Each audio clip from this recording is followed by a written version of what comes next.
Hi there, welcome to Prime Sports with me, Razak Musbao. Tonight, the Confederation of African Football has approved the Accra Sports Stadium to host the 2025 African Cup of Nations qualifier between Ghana and Sudan.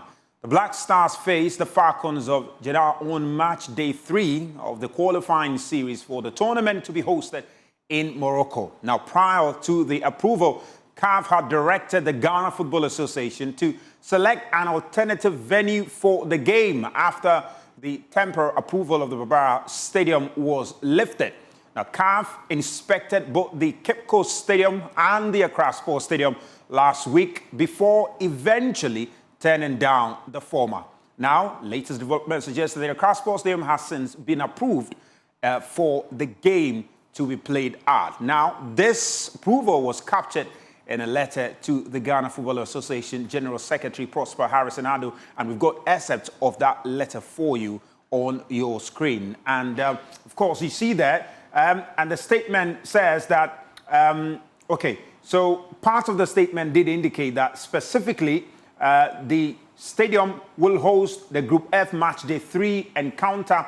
Okay, so it starts by saying that following a comprehensive review of the reports of the CAF independent inspection regarding the Cape Coast and Accra Stadia, we are pleased to inform you that the Accra Sports Stadium has been approved to host the AFCON Qualifiers for Morocco.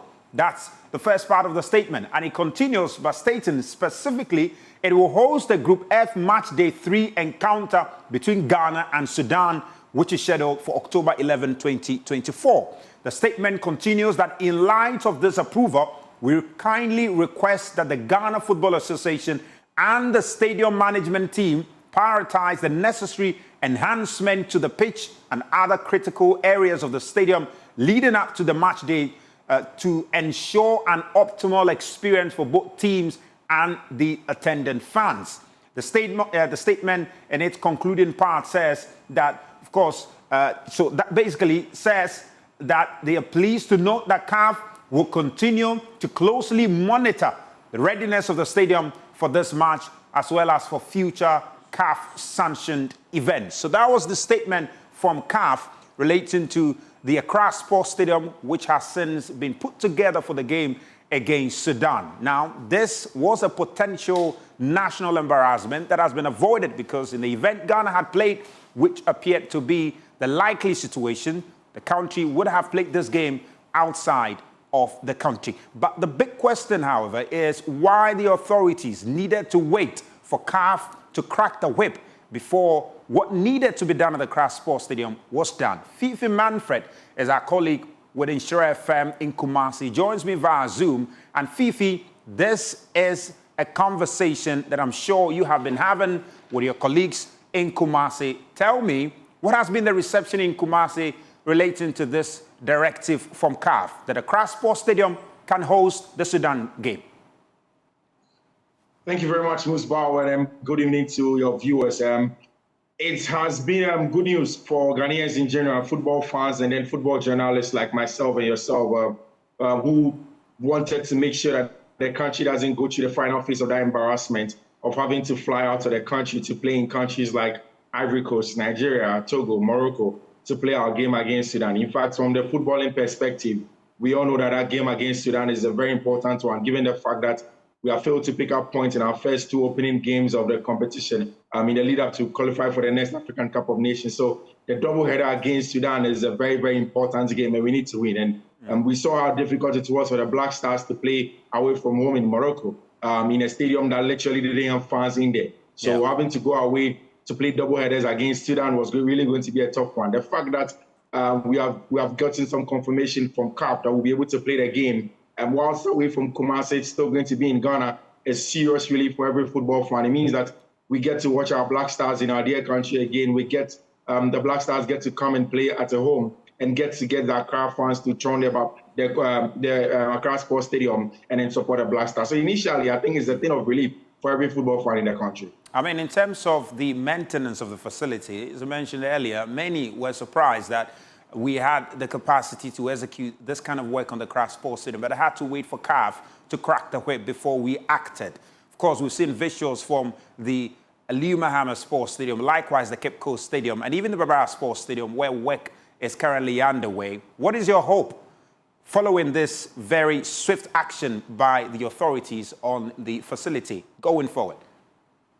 Well, Musbao, even before my hope, it's worth noting that we are too big on the African continent, and it was always going to be difficult for CAF to be strict on their own rules and say they are not going to allow the country to play here. Again, we did hear that the first gentleman of the land did put a call through to President Patrice Motsepe and did employ him that, you know what, you should allow the Black Stars to play in Ghana. So, well, we know that some diplomatic jobs did happen, some calls were put through, and of course, that's why we are here. But then again, like you did rightly put, how did he have to get to the point where CAF had to crack their whip before we do their job? And then he asks a big question of our management of sports in this country. He asks a big question of the mandate of the National Sports Authority, and of course, it's supervisory body, which is the Ministry of Sports, which all of us do think that having done a good job. I mean, it doesn't have to get to the point where we risk being sanctioned by CAF, we risk being forced by CAF to be able to play our games in the country. We need to go better. And essentially, to answer your question, the hope is that we don't have to wait for CAF to do the right thing again. We don't have to wait for CAF to be able to put our stadium in the best shape to play any game at all. You know, the sad bit is that we are only doing this because the Black Stars is the premium brand of football for the country. But again, we had clubs like Instructionman and Samatex, which are very important clubs, which are important for the local football, important for indigenous football. But we failed them. We failed them last season. We failed them again because we didn't have turfs for them to be able to play their continental games on if they had qualified to the next of the competition. So we don't have to get to this point again. We need to make sure that we put the NSA to work. The NSA has to do better. The ministry has to properly supervise them to get a job done, because the NSA has failed us a couple of times, and it's because the supervisory job from the Ministry of Sports hasn't been good enough either. Well, Fifi, we'll get to talk about the Black Stars, I'm sure, before the end of the week. The squad is likely to be released, and we'll touch base with you for more on this. That's Fifi Manfred, my colleague based in Kumasi. Well, talking about facelift for country's stadium, Aliu Mahama Sports Stadium is taking shape now with some works underway on the pitch. We'll bring you some visuals of what is actually happening in the stadium.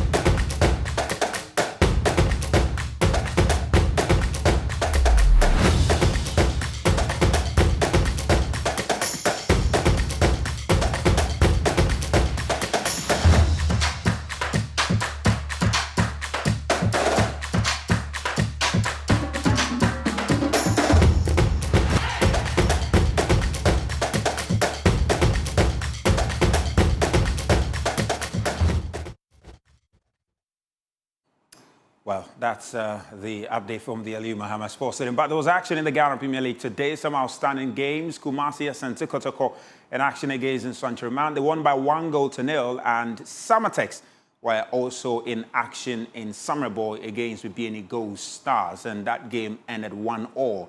The win for Kumasi Asante Kotoko takes them to second place on the league standings. Now, question about patronage for the local league remains one, and former Black Stars captain Stephen Appiah has attributed that to the lack of community involvement in the ownership of the Premier League clubs. This, he says, has left most clubs without a strong base to rally behind the teams, hence why the patronage for the local league has declined over the years.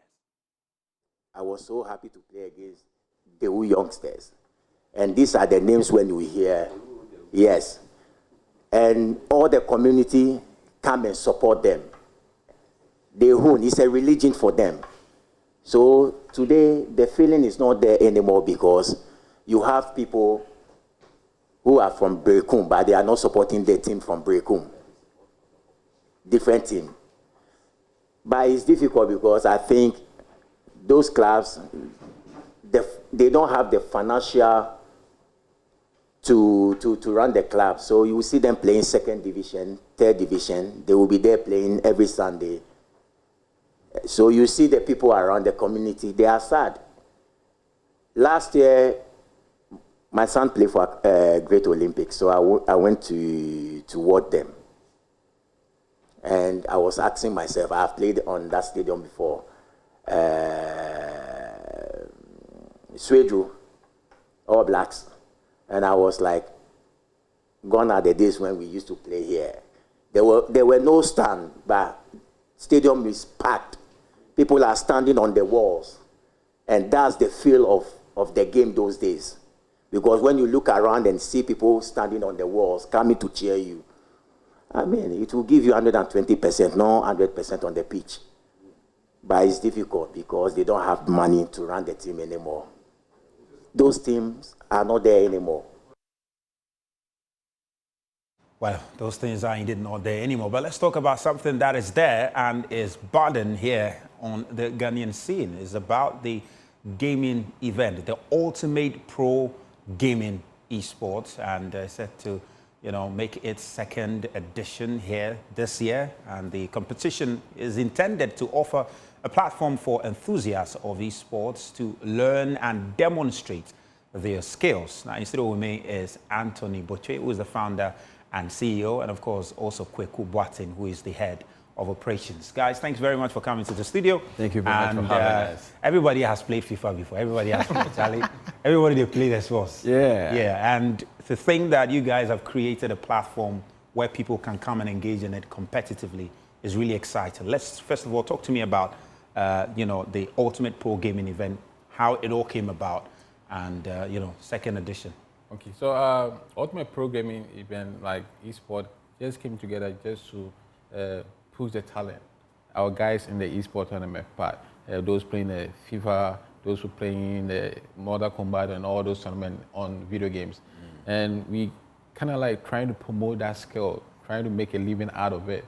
Most of the time, the environment, the society has made it feel like playing a video game is like a useless time, use of your time. But call them kubola sometimes.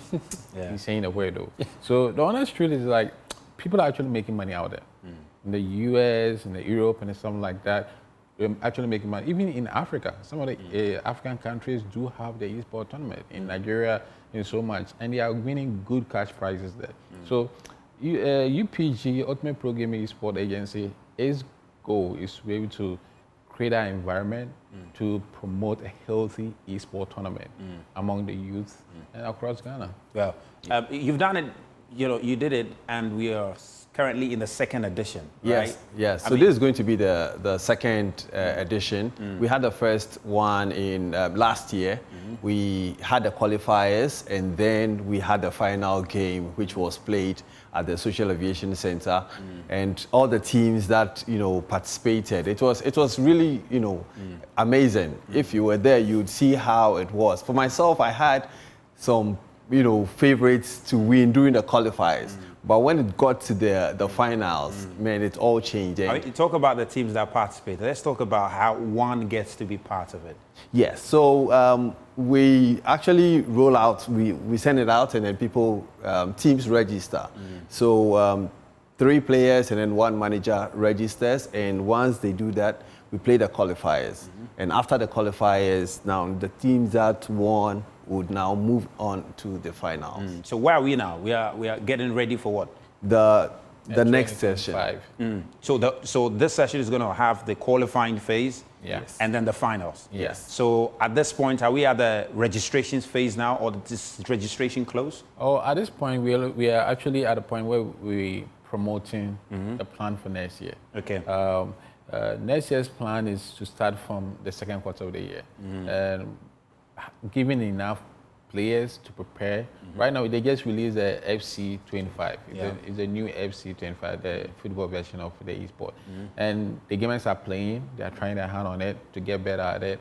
With a new form of play on it, get used to the rules on it, so that by the second quarter of next year, we open the registration, and we actually had a good number the last time. We had about about 12 teams. Yeah, we had 12 teams. 12 teams. And this time, expecting it to across the increase this country. year? Across the country. That was our first edition. And we had Accra, 12 teams. Accra, Kumasi. Yeah, Takoradi, yeah. Amazing, amazing. I mean, last year, how much did the winner go home with? Sometimes the money is really important. 10,000 Ghana cedis. That's amazing, man. Yeah. You play video game and you take, Yeah. take 10,000 Ghana. Yeah. That's Yeah. really crazy, It was a great opportunity for them. It is hardly that you get a tournament that is giving out such a cash prize. Yeah. And some of them didn't believe that cash prize was going to them. They felt like there's going to be a storytelling or something like that. But UPG is there to be committed, to provide the right environment for the tournament so that the gamers can be rewarded for what you're doing. Amazing. For any young person who is an enthusiast of video games, and what would be your message to them so that they don't lose that interest, considering what you're doing is intended to sustain that interest, develop it, and even become a pro, like you're mentioning? What would be your message to any parent, any young person with such an enthusiast? Is there a real career with that interest? Yes, there are real careers. We actually know of people who play games and get paid outside the country. So if parents realize that their kids or their wards are really interested in such games, they should actually encourage them to do it. They can monitor them, but also encourage them to do it. Because with UPG, doing this now, organizing these tournaments across the country now, we are preparing. Some can become pros later, and then they'll be representing Ghana in Africa and also worldwide. So for me, I would ask them to encourage them. Yeah, and also looking at the other side of it, the esports environment, video games and stuff, it really develops the brain. The challenging obstacles that you meet when you're playing the game, how to find your way around it, to find a solution to it, it develops the brain. If you study most of the time, the most smartest people who have good business and stuff, when they were young, they were playing video games. Let your kid be under the supervision of playing video games to develop their brain, and you'll be surprised how they'll be able to resolve their own problems when they grow up. Because when you're playing their video game, you're not there. You are facing the challenge, how do I jump from here to here? They find that solution. They train themselves to solve problems in life when the time comes. So you should encourage your wards to, play the games because it's developing their critical thinking and all of that. Well, we're definitely going to keep in touch because we're looking forward to next year's event. I have to get on board. I have to show my talent. Yeah, if you can play, just hop on. Back triangle and if you can play, just hop on. See how it goes about. We're going to keep in touch. I'm sure we're going to have a lot more interactions. I'm sure you have a lot more initiatives before the year ends. Especially responsible gaming. That's really important, and all of that. Well, guys, we'll continue the conversation, but I'm told that we have.